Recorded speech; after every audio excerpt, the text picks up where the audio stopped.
Hello everybody and welcome back to the new VR news. As always, I am Mateo311 and this is your one channel for everything VR related. Today, we have a direct competitor to the Oculus Quest 2, Facebook is giving us a pair of Ray-Ban glasses, and there's a large list of new games and updates to go over. There are of course links and timestamps in the description, but before we jump in, this video is brought to you by Kiwi Design, your one-stop for all VR accessories. Are you looking for a Quest 2 Elite strap that won't suddenly snap on you? Or a face pad that won't irritate your skin? Well, Kiwi has you covered. They carry a large array of accessories from cable management systems to replacement facial covers. There are links in the description, and don't forget to use my affiliate code to help support this channel. Okay, so let's start this video off with some recent releases that didn't make it on last week's list. First up is the on-rails shooter Warchasm, which originally released on PC VR in June of 2020, but is now available on the Oculus Quest via App Lab. For $12.99, you could jump into this sci-fi on-rail shooter, which will have you ducking and dodging obstacles and taking down a large array of different enemies. There's a myriad of different levels ranging from a spaceport to the inside of an erupting volcano, and there's also a large array of different weapons to help you take down those enemy droids. And lucky for you guys, I have 2 keys available, which I'm popping up on screen right now. If you end up redeeming one, please let us know down in the comments. Okay, so next up is another PC VR to Quest port, and this one is for the horror fans out there. Paranormal Activity: The Lost Soul is now available for you guys to check out. Explore a seemingly innocent house with nothing more than a battery-hungry flashlight, which of course turns out to be haunted. This title features a specialized scare randomizer, keeping you on your toes and that anxiety level high. It also helps the replay value because you never know when a scare is coming. So for $19.99, you'll get multiple hours of exploration, puzzle solving, and some horrendous jump scares. If you're not interested in jump scares, let's move into this week's release schedule. And first up is Cave Diggers 2: Dig Harder.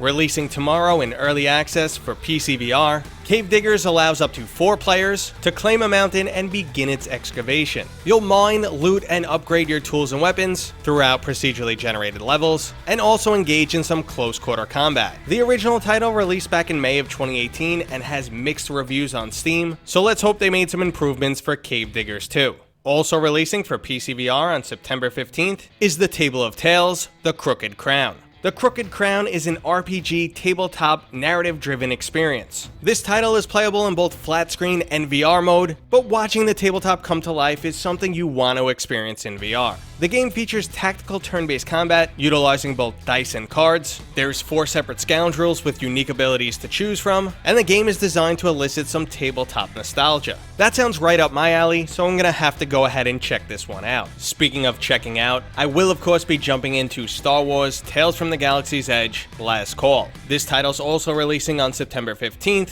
It'll be $9.99 on the Oculus Quest, and I was planning to stream this at release, but I don't think I could fit it into my schedule. We spoke about this title in last week's news episode, so I won't spend too much time on it, but we are once again returning to Batuu. We'll take on the role of bounty hunter, interact with some classic Star Wars heroes, and hopefully get an experience that was better than the original Tales from the Galaxy's Edge. I will say the latest trailer has given me hope, and I'll definitely have some coverage on this title in the near future. Okay, so our final title for this week's releases is Clash of Chefs. It's been in early access for over 2 years now on PC VR, but it's finally getting a full release on PC VR and also coming to the Oculus Quest. If you were looking for something that plays like Overcooked in VR, or need an alternative to cook out a sandwich tale, you might want to check out Clash of Chefs. Harness your cooking skills across 60 different levels, in multiple different location-based restaurants, or jump online and cook against real-life players. Things can get out of control pretty quickly in this game, so if you can't handle the heat, you'll have to get out of the kitchen. Okay, so before we move into game updates, we have a new release date trailer for Eye of the Temple. This Indiana Jones style adventure title will be available for PC VR on October 14th. You'll travel through a vast and treacherous temple, moving around with your own feet and keeping balance as you step from block to block. You'll dodge incoming traps and solve some puzzles along the way. If you're looking for a high level of immersion from your VR games, this is a title you'll have to check out. Okay, so let's move into game updates, starting with the biggest update I've ever seen,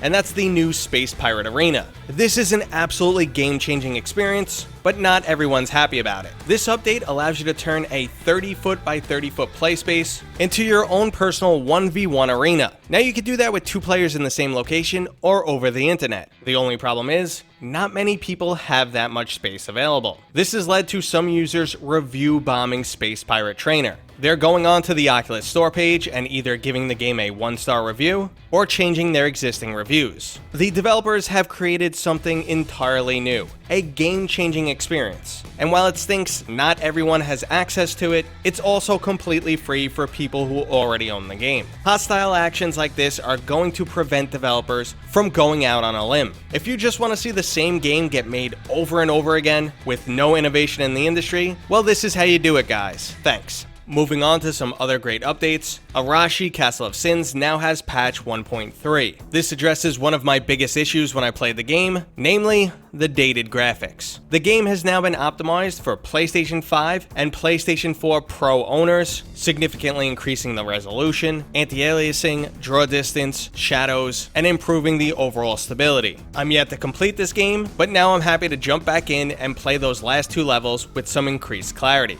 The multiplayer tower defense first-person shooter title Guardians VR is also set to receive some major updates this Friday on September 17th. Guardians is already a truly one-of-a-kind VR experience, and now they're adding new campaign and multiplayer maps, a new Conquer gameplay mode, a Galaxy Conquest campaign with 48 maps, a completely new progression system, B-haptic support, drivable vehicles, and new assets to the already existing map editor. If you're interested in checking out this game, go ahead and join my Discord server, because I will be running a game night in the near future, and I have a bunch of keys to give out. Okay, so our last item isn't really a game update, but it's so cool it was worth mentioning. Blade and Sorcery already has so many amazing mods, but someone went ahead and created the 10 rings from Marvel's latest movie and put them into the game. To get your hands on this mod, you'll have to join the developer's Discord, which of course is linked down in the description. Okay, so one more quick story before we jump into today's main events. Sony has recently acquired Firesprite, the developers of the VR title The Persistence. This was originally a PSVR title that was eventually ported to flat screen and PC VR. It was an absolutely fantastic, gritty, gory, and graphically impressive horror-themed roguelite. My only real complaints about the title was the fact that it was a PlayStation VR port, and it came with no motion controller support and things like floating hands, but overall it was a great and gruesomely mature title. I'm hoping the acquisition of this studio gives us a little insight to the games that Sony plans to release for the PlayStation VR 2, and just shows their overall commitment level to VR.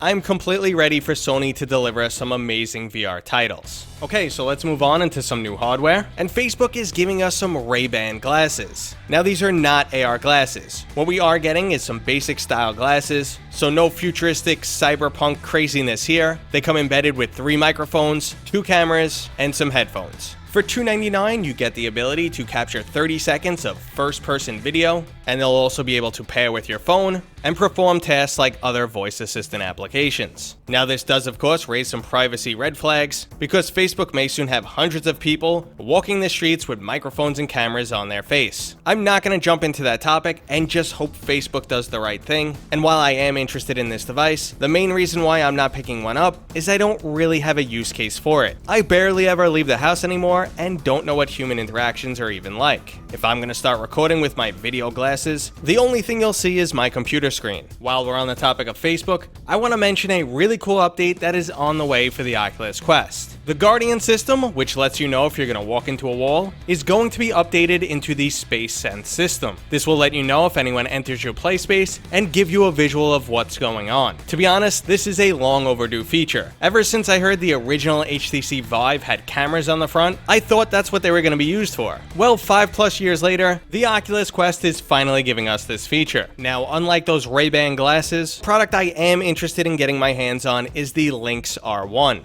This is a direct competitor to the Oculus Quest, and the company just recently revealed their $499 price tag. This is actually quite impressive considering the fact that Facebook sells their Oculus Quest 2 at a loss and currently has it listed at $299. Going spec for spec, these products are quite similar. The R1 has some better battery life, while the Quest 2 has a better resolution screen. For the most part though, the hardware is extremely similar. Where these products diverge though, is the R1 has a focus on AR, which can potentially be a game changer, but is currently unproven technology. there might end up being some killer AR applications that make this product highly desirable. At the same time though, this product doesn't come with any controllers, and it doesn't have Facebook's ecosystem, so we can expect game support to be rather limited, and $200 more for a device that doesn't have any proven benefits is a bit of a hard sell. Now don't get me wrong, I'm really excited to see any competition in the mobile VR industry. I want this product to succeed, but they are definitely facing an uphill battle. Now if this is a product you want to support, their Kickstarter campaign is coming in the near future. I will of course also do my best to get my hands on one of these so I could test it out and give you guys my honest opinion. But for now, that was the new VR news. I hope you guys enjoyed it. If you did, go ahead and give it a thumbs up. If you're new here, please consider subscribing. And as always, I will see you guys on next time.